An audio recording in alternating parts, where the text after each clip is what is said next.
under the empire of lies.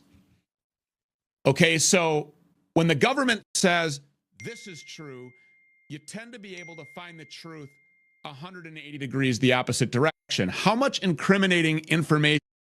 We live under the empire of lies.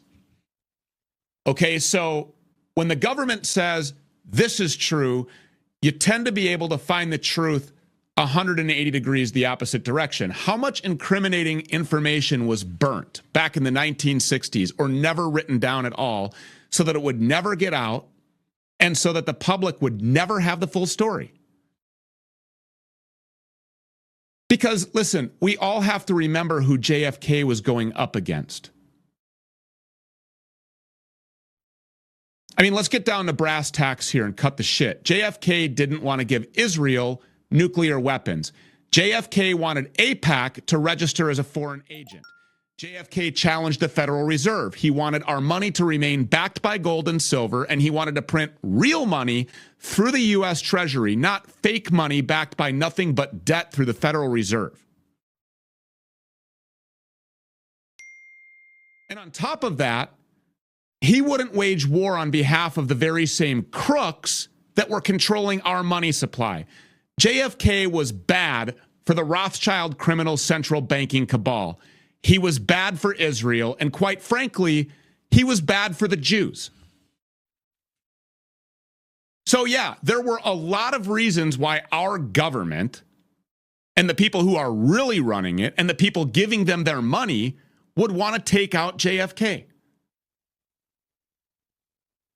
So what's the likelihoods that they took notes on that and wrote all that shit down in some official file somewhere?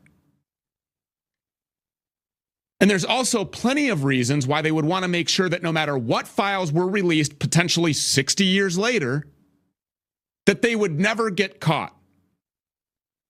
Because the files would be full of disinformation, and anything of value that did manage to make it through the cracks and into those files would be redacted or blacked out.